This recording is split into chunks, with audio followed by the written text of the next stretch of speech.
Marvel has created some incredibly powerful families, clans with ancient magic, cosmic bloodlines, and abilities that could change entire universes.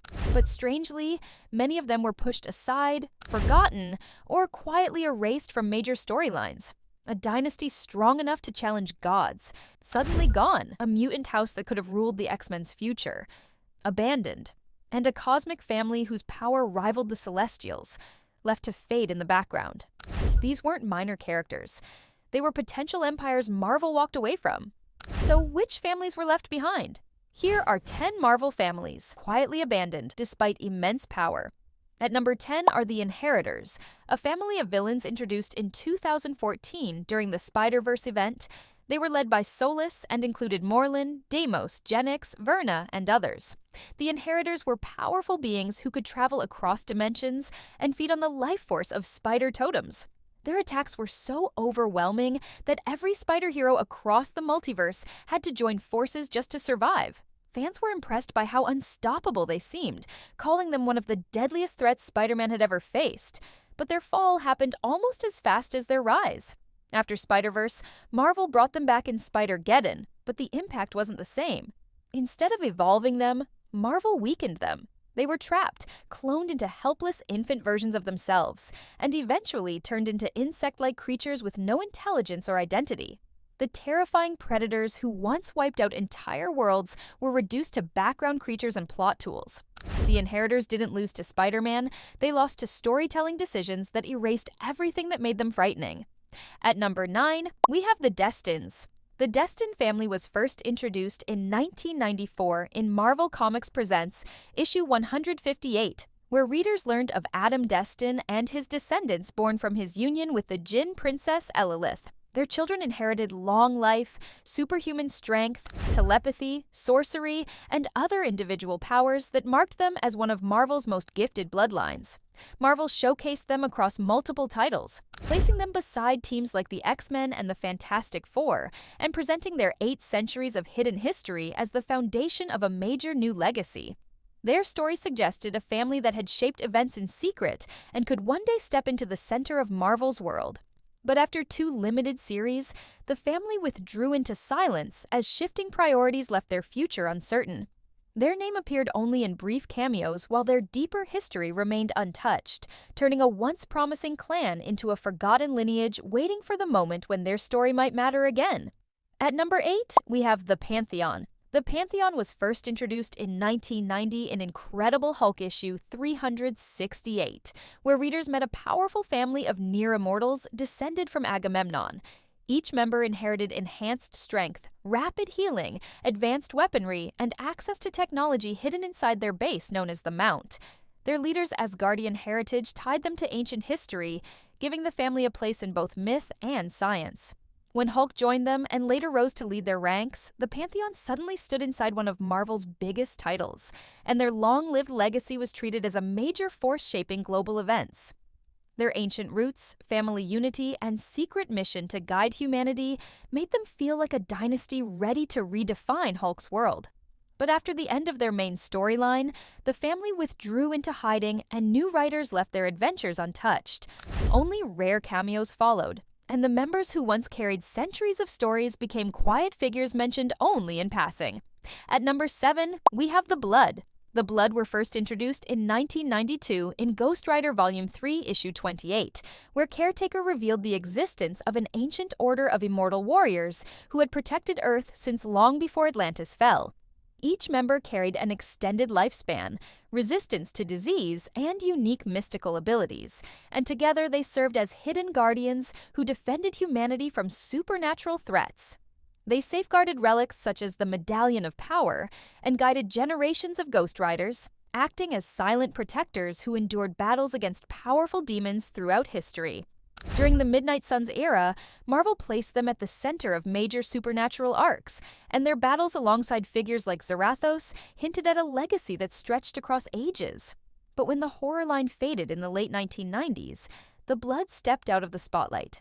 Their history remained untouched, their members scattered, and their influence reduced to brief mentions that left their long and complex legacy waiting in the dark. At number 6, we have Clan Akaba. Clan Akaba was first introduced in 2006 in X-Men, Apocalypse vs. Dracula issue 1, where Marvel revealed a secret society formed from the descendants of Apocalypse. Each member carried a portion of his power, and the strongest among them often displayed abilities that echoed his strength, resilience, and destructive potential. For centuries, this clan protected his legacy, gathered resources, revived him when he fell, and enforced a strict hierarchy built on survival of the fittest. Their presence expanded Apocalypse's history by showing that his influence lived on through bloodlines that endured across different eras. Early stories placed them at the center of major conflicts, from Victorian battles to modern crises tied to the X-Men. But as new storylines introduced different mutant heirs and shifted focus to other threats, the clan's role diminished. Their leaders fell, their numbers thinned, and the lineage that once promised a new generation of powerful descendants faded into the background, leaving their legacy scattered across forgotten pages. At number 5, we have Salem's 7. Salem's 7 was first introduced in 1977 in Fantastic Four, issue 186, where the Fantastic Four encountered the 7 children of Nicholas Scratch and grandchildren of Agatha Harkness in the hidden community of New Salem. Each sibling carried a distinct mystical mutation that allowed them to transform into powerful forms tied to their names, and together they ruled New Salem with the strength of a family born from deep magical heritage. Their connection to Agatha placed them close to some of Marvel's most important mystical stories, and early appearances set them up as major threats to heroes like the Fantastic Four, Vision, and Scarlet Witch. But after a handful of storylines, the siblings slipped out of the spotlight as New Salem stopped appearing in major arcs, and attention shifted to other magical characters. Their abilities, history, and unique position as a supernatural family were left untouched, and Salem's 7 faded into scattered cameos that carried only faint echoes of the danger they once represented. At number 4, we have Azazel's lineage, the Nephim. Azazel and his Nephim lineage were first introduced in 2003 in Uncanny X-Men issue 428 to 429. Where Marvel revealed a hidden family of ancient, demon-like mutants tied directly to Nightcrawler's origin. Azazel's ability to teleport across dimensions, survive for centuries, and pass fragments of his power to his many children created a scattered clan built for one purpose, which was to free him from his banishment. The Nephim carried red skin, tails, and dark abilities that marked them as the opposite of the angelic Seraphim, and early stories framed their conflict as a war that shaped mutant history. Their sudden connection to a beloved X-Man placed them in the center of a major storyline, only for Marvel to recently sever that bond and retcon the lineage entirely. But after the initial arc, the family disappeared from the narrative as the X-Men titles moved toward other events. Only Azazel resurfaced later, while his offspring and the ancient feud faded into silence, leaving their legacy unresolved. And if you think one forgotten demonic bloodline is surprising, the next family shows Marvel can bury entire legacies without a second thought. At number 3, we have the Inhuman royal family, House of Agon.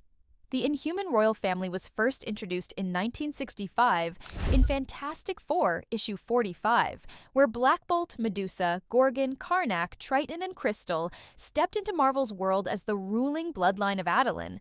Each member carried a Terrigen-born power that shaped their role in a society built on ancient Kree experiments, and together, they stood as monarchs whose choices determined the fate of their people. Marvel placed them at the heart of major events, showing a family struggling with leadership, loyalty, and the weight of centuries of tradition. For a time, they were promoted as one of Marvel's most important dynasties, guiding new generations of Inhumans while appearing across major crossovers. But after 2018, their presence faded as their kingdom fell and editorial focus shifted elsewhere. Their stories slowed, their titles ended, and the family that once carried the hopes of an entire race appeared only in brief moments that reminded readers of a legacy now resting in silence. At number 2, we have the Strucker family, Hydra's heirs. The Strucker family began in 1985 with the introduction of Andrea and Andreas von Strucker in Uncanny X-Men issue 194, where their connection to Baron Wolfgang von Strucker revealed Hydra as a villainous dynasty built on both ideology and blood. The twins carried a destructive mutant ability that only activated when they held hands, turning their bond into a weapon that symbolized how their power depended entirely on their unity. Their status as the Baron's children positioned them as heirs to his global network, his resources, and his long history of engineered terror. Early stories placed them against the X-Men, X-Factor, and several Avengers-linked teams, showing a family prepared to extend Hydra's reach into the next generation. But as years passed, the twins were killed in separate storylines, Hydra shifted under new leaders, and the Strucker legacy dissolved quietly. Their absence left Hydra without its intended successor bloodline, and the family that once promised to redefine the organization slowly disappeared from ongoing narratives. And at number 1, we have the Vell family, Mar-Vell's cosmic children. The Vell family began in 1993 when Genis Vell first appeared in Silver Surfer Annual Issue 6, introduced as a child created from Mar-Vell's DNA after the hero's death. His sister Phyla Vell arrived in 2004 in Captain Marvel Volume 5, Issue 16, expanding the legacy of a father whose cosmic power had once shaped entire wars. Genis inherited the Niga bands and cosmic awareness, abilities that pushed him toward a destiny far larger than he ever felt ready for, while Phyla carried incredible strength and later rose to become Quasar with the quantum bands. Their stories followed two siblings trying to honor a father they never truly knew, stepping into battles that tested their resolve across the universe. Marvel placed them at the center of major cosmic events, but their journeys ended abruptly when Genis was destroyed and Phyla fell in battle. Although Phyla eventually returned and Genis saw a brief resurrection in 2022, they were never allowed to truly unite as the dynasty they were meant to be. The Vell name, which should have ruled the stars, was instead left fractured, with the siblings constantly killed off, replaced, or separated before they could ever fulfill their father's legacy. These families had power, legacy, and potential, yet Marvel still abandoned them. Which one deserves redemption? Comment below and press the subscribe button and bell icon for regular update.